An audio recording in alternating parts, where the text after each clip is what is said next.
Welcome to iDream media. So ఎవరైనా పలకరించినప్పుడు మానసిక స్థితి బాగాలేదు, మానసిక ఆందోళనకు గురవుతున్నాము, అతిగా ఆలోచిస్తున్నామని చెప్తూ ఉన్నారు.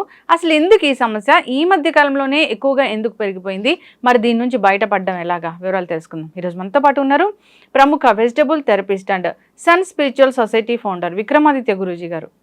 గురుగారు నమస్తే అండి. సూర్యోస్మితల్లి. జనరల్గా ఈ మధ్యకాలంలో ఎవరిని పలకరించినా కానీ మానసిక ఆందోళనకు గురవుతున్నాము, చిన్న చిన్న వాటికి ఎక్కువగా ఆలోచిస్తూ ఉన్నామని చెప్తున్నారు. అంటే మానసిక స్థితి బాగుండట్లేదు, మెంటల్ హెల్త్ బాగాలేదని చెప్తున్నారు. అసలు ఏంటి గురుగారు ఇది? ఇప్పుడు ఉన్నటువంటి పరిస్థితిలో అంటే సాధారణంగా ఉన్నటువంటి వ్యక్తులు దీంట్లో ఇబ్బంది పడడానికి పెద్దగా అతిశయోక్తి కాదు. రెగ్యులర్గా నా దైనందిన జీవితంలో నేను చేసుకునేటువంటి వర్చ్యూస్ ఏవైతే ఉన్నాయో, పొద్దుటే లేసి వాకింగ్కి వెళ్ళి సన్లైట్ ఎక్స్పోజ్ అయ్యి సూర్యోపాసన చేసి రెగ్యులర్గా ఉన్న నాకే నిన్న ఎందుకో కొంత అంటే ఎన్విరాన్మెంట్లో చేంజెస్ నా మీద చాలా ప్రభావాన్ని చూపించింది. ఓకే, నిన్న నేను జరిగిన దాన్ని అనలైజ్ చేసుకుంటూ ఈవినింగ్ వరకు నేను టైం ఇచ్చాను 4కి వస్తానని. 3:45కి తను ఫోన్ చేసింది. ఏమ్మా అంటే ఎన్ని గంటలకు వస్తారని అడిగితే రేపటికి మార్చుకో అమ్మా అన్న.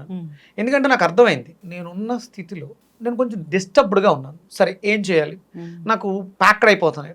నేను మీది పోస్ట్ పోన్ చేశాను, ఇంకొకటి వేరే వాళ్ళు ఎవరో ఫోన్ చేశారు, వాళ్ళకి ఒంట్లో బాగాలేదు, అక్కడికి వాళ్ళు చూడడానికి వెళ్ళాలి. నాకు రెగ్యులర్గా నేను వెళ్ళే నా డిజైన్ అంతా కూడా డిస్టర్బ్ అవుతుంది. మార్నింగ్ నుంచి నేను ప్రతిదాన్ని స్కిప్ చేసుకుంటూ వస్తున్నాను. నేను బాగాలేదని నాకు అర్థం అవుతుంది కాబట్టి, అంటే నేను ఈ ప్రొఫెషన్లోనే ఉన్నాను కాబట్టి. ఈవెంట్స్ ఒక చిన్న ఈవినింగ్ 6కి ఒక ఈవెంట్ క్లోజ్ చేయాలి, ఇక అక్కడతో నాకు టైం అయిపోతుంది. నేను కేబీఆర్కి వెళ్ళిపోయి ప్రాణాయామం అవి చేసుకుని చేస్తే అయిపోతుంది. కానీ నేను ఈ స్కిప్ చేసుకుంటూ ఎదరికి వెళ్ళిపోతూ ఉంటే ఒక ఈవెంట్ని క్లోజ్ చేయాలి, ఎందుకైనా మంచిదని క్రాస్ చెక్ చేసుకోవడానికి వెళితే ఇది రేపు పోస్ట్ పోన్ చేసుకుంటే బాగుంటుంది అని ఎక్స్ప్లెయిన్ చేయడం జరిగింది. ఇమీడియట్గా నేను ఆ టైంలో అప్పుడు మాట్లాడుకున్న దానికి ఆ టైంకి నేను స్పెండ్ చేస్తే 100 రూపీస్ అనుకోండి దాని వర్త్. నేను నిన్న అదే టైంకి నేను క్లోజ్ చేస్తే 100 రూపాయలు ఖర్చు అవుతుంది. నేను ఎప్పుడైతే దాన్ని పోస్ట్ పోన్ చేసి ప్రోగ్రామ్స్ అనేది స్కిప్ చేసుకుని నేను 6కి కేబీఆర్కి వెళ్ళాల్సింది 6:25కి కేబీఆర్కి వెళ్ళాను, వాకింగ్ ఫినిష్ చేసుకున్నాను, వచ్చాను. శుభ్రంగా ఇంటికి వచ్చిన తర్వాత ఉప్పు నీళ్ళతో స్నానం చేసి రిలాక్స్ అయ్యి కొంచెం మంచి ఫ్రాగ్రెన్స్ ఒక అగరబత్తి వెలిగించుకుని ఒక చిన్న మెడిటేషన్ చేసుకుని మిల్క్ తీసుకుని పడుకున్నాను. మార్నింగ్ మామూలుగా ఎర్లీ మార్నింగ్. కానీ ఆ ఫినిషింగ్ కూడా ఒక చిన్న 11కి నైట్ 11కి కూడా అది డిస్టర్బెన్స్ తోటి క్లోజ్ అయింది అన్న విషయం నాకు అప్పుడు తెలియదు. మార్నింగ్ నేను 5కి లేచిన తర్వాత ఆ డిస్టర్బెన్సే క్లోజింగ్ చాలా పెద్ద ప్రమాదం తప్పింది అనే విషయం అర్థమైంది. అంటే క్లోజ్ అవ్వడం వల్ల చాలా మంచి అక్కడ ప్రమాదం, అంటే ఒక పెద్ద ప్రమాదం, మేజర్ ప్రమాదం జరగబోయేది. నేను తీసుకున్న ఆ స్టెప్స్ అన్ని క్లోజ్ చేయకుండా ఉండుంటే నేను ఒక ఫెయిల్యూర్కి వెళ్ళిపోయి ఉండేవాడిని. కానీ క్లోజింగ్ అనేది అంటే నేను ఎంత కంట్రోల్గా ఉన్నాను, నాకు ఏం జరుగుతుంది నాకు అర్థమవుతుంది. అంటే నేను అనుకోలేదు అది ఇలా చెయ్యాలని. స్కిప్ చేసుకుంటూ అయితే వచ్చేసాను. బాగాలేదు, నాకు బాగాలేదు అర్థమవుతుంది, నేను ఎన్విరాన్మెంట్తో అలైన్మెంట్లో కరెక్ట్గా లేను కాబట్టి స్కిప్ చేసుకుంటూ రావడం వల్ల ఈ రోజుకు పోస్ట్ పోన్ చేసుకోవడం వల్ల ఎలా జరిగింది. మార్నింగ్ లేవడమే నేను సెక్యూర్డ్గా లేవాల్సి వచ్చింది. చూసుకున్నాను, ఓకే ఏం జరుగుతుంది, మళ్ళీ అనలైజ్ చేసుకున్నాను. ఇప్పుడు నేను సేమ్ ఇదే ఈవెంట్ని నిన్న క్లోజ్ చేస్తే నాకు 100 క్లోజ్ అవుతుంది, కానీ ఇవాళ క్లోజ్ చేస్తే 50కి అయింది. అంటే అక్కడ నేను 50 రూపీస్ బెనిఫిట్లో ఉన్నాను. ఇక అక్కడ నుంచి ఈవెంట్ నేను మీకు 12 గంటలకు వస్తానన్నాను, నాకు ఫోన్ చేసింది తను, అమ్మ ఇంకొక 15 మినిట్స్ అని అన్నాను. కానీ నేను కరెక్ట్గా నేను అన్న టైంకే 12కే రాగలిగాను. అంటే నిన్న లేట్గా నడుస్తుంది, ఎర్లీగా ఉన్న లేట్గా నడుస్తుంది. ఇప్పుడు ఇదంతా ఒక తెలియకపోతే కన్ఫ్యూజన్, తెలియకపోతే డిస్టర్బెన్స్. మరి ఏం చేశాను అంటే నా లైఫ్ స్టైల్లో నిన్నటిని బాగా క్యాలిక్యులేట్ చేసుకుంటే నేను ఏం ఫుడ్ తీసుకున్నాను, మనం తీసుకునే ఫుడ్డే మన మానసిక స్థితి మీద ప్రభావాన్ని చూపిస్తూ ఉంటుంది. అందుకని చూసుకుని తినాలి, చాలా ఇంపార్టెంట్. అలాగే మనకి తినడం ఎంత ఇంపార్టెంటో మనం ఆహార విహార వ్యవహారాల్లో స్నానము అనేది కూడా చాలా ఇంపార్టెంట్. అందుకని నేను డిస్టర్బ్డ్గా ఉన్నాను, చాలా ఇబ్బందిగా ఉంది అనుకున్నప్పుడు ఉప్పు నీళ్ళతో స్నానం చేశాను, ఆటోమేటిక్గా ముందు కొంచెం రిఫ్రెష్ అవుతాం. ఇది ఎంతమందికి తెలుస్తుంది అంటే ఇప్పుడు నేను కాల్స్ అటెండ్ చేస్తూ ఉంటాను, 30-40 కాల్స్ వస్తూ ఉంటాయి. అందులో మానసికంగా డిస్టర్బ్డ్ అయ్యి చాలా ప్రాబ్లమ్స్ ఫేస్ చేస్తూ ఏం చేయాలో అర్థం కాక ఎవరిని అడగాలి, ఎవరికి చెప్పితే ఎవరు సహాయం చేస్తారు? మాట సహాయం కావాలి ఆ సమయంలో, మనం ఏమి ఆర్థికంగా ఆదుకునే అవును, కష్టం ఉన్నప్పుడు మాట సహాయం. కనీసం వినే మనిషి అయినా ఒకడు ఉంటే చెప్పుకోవడానికి కొంత ఊరట వస్తుంది. అది లేదు ఈ రోజుల్లో. అంటే మనం ఏం కోల్పోయాం? ఎస్, నాకు కూడా అనిపించింది, నా చుట్టూ ఎవరున్నారు, నా చుట్టూ ఉన్న ఎన్విరాన్మెంట్ ఎలా ఉంది. నేను మొన్న అంటే మండే నేను ఎవరితో గడిపాను, ఎలా ఉన్నాను, దాని ప్రభావం, ఎన్విరాన్మెంట్ యొక్క ప్రభావం నా మీద ఎంత ఉంది, నేను మండే తిన్న ఫుడ్ ఏంటి, ట్యూస్డే తిన్న ఫుడ్ ఏంటి, ఇవన్నీ కూడా మనం అనలైజ్ చేసుకోవాలి. ఓకే, చాలా ఇంపార్టెంట్. అంటే ఇక్కడ కడుపు పాడైతే, పొట్ట పాడైతే మనసు చెడిపోతుంది. ఎందుకంటే మనం ఏదైతే తింటున్నామో అది మనసు అవుతుంది. సరే, ఇప్పుడు అంటే నేను ప్రాక్టీస్లో ఉన్నాను కాబట్టి దీన్ని నేను కంట్రోల్ చేసుకోగలిగాను. లేని వాళ్ళ పరిస్థితి, ఇంత అనలైజ్ చేసుకోగలిగారు. లేని వాళ్ళ పరిస్థితి అర్థం కాక చాలా కన్ఫ్యూజ్ స్టేట్లో ఏం చేయాలో కూరుకుపోతూ ఆ రాంగ్ స్టెప్స్ పడుతూ ఉంటాయి. కూరుకుపోతూ ఉంటారు. ఆల్ ఆఫ్ సడన్ చెప్పలేక, ఎవరికి చెప్పుకోలేక ఒక ఎడ్యుకేటెడ్ ఒక అమ్మాయి లోన్ కోసం 2 లక్షల రూపాయలు లోన్ కోసం ట్రై చేసింది. 1,50,000 రూపాయలు వాళ్ళు ఆ ప్రాసెస్ ఫీజు కింద కట్టిందండి. లోన్ కావాల్సింది 2 లక్షలు. 2 లక్షల కోసం అప్లై చేస్తే తను తీసుకున్న స్టెప్ అంటే 10,000 ఏదో కట్టమంటారు ఫస్ట్. ఆ 10,000 కడతారు, దానికి దేనికో అంటారు. ఆ 10,000 కోసం ఇంకో 10,000 కడుతుంది, ఇంకో 10,000 కడుతుంది. అలా 1,50,000 కట్టింది. నా ఫ్రెండ్, నాకు తెలిసి మన ఇండస్ట్రీలోనే ఒక మేనేజరు 50,000 రూపాయలు లోన్ కోసం 19,000 రూపాయలు లాస్ట్ మినిట్ ఫోన్ చేశాడు. అన్న, ఇంకొక గురుగారు ఒక 600 కడితే నాకు లోన్ శాంక్షన్ అవుతుంది 50,000 రూపాయలు. 600 కడితే లోన్ శాంక్షన్ అవడం ఏంటి? ప్రాసెస్ చెప్తే ఏదైనా బ్యాంకుకి వెళ్ళి ప్రూఫ్స్ ఇస్తేనే లోన్ తీసుకోవడానికి నీకు 1,00,000 ప్రశ్నలు వేస్తాడు ఎవడో అన్నెసరీ. ఒక ఫేస్బుక్లో ఏదో పెడితే నువ్వు ఫోన్ చేస్తే నీకు వచ్చే అమౌంట్కి ఇన్కమ్ ట్యాక్స్ డిడక్షన్ ఉంటుంది, దానికి ఒక 5,000, దేనికో 5,000, అలా ఫీజుల కింద 19,000 రూపాయలు వసూలు చేస్తాడు. అప్పుడు కానీ నీకు అర్థం కాలేదు నువ్వు అంటే నీ మానసిక స్థితి. నేను అదే చెప్తాను, అంటే మనం బాగాలేనప్పుడు న్యూట్రల్ అయిపోవాలి. మన స్థితి బాగాలేదు, స్టెప్ తీసుకుంటే ఎదరికెళ్తే యాక్సిడెంట్ అవుద్దేమో ఒకవేళ, అంటే అనుకుందాం, అనుకోకుండా అక్కడ ఉండిపోయిన యాక్సిడెంట్ జరగాలని రాసిపెట్టుంటుంది. ఆ కాలిక్యులేషన్ లేనప్పుడు నువ్వు ఏదో చేయడం కన్నా నిలబడిపోవడం ఉత్తమం.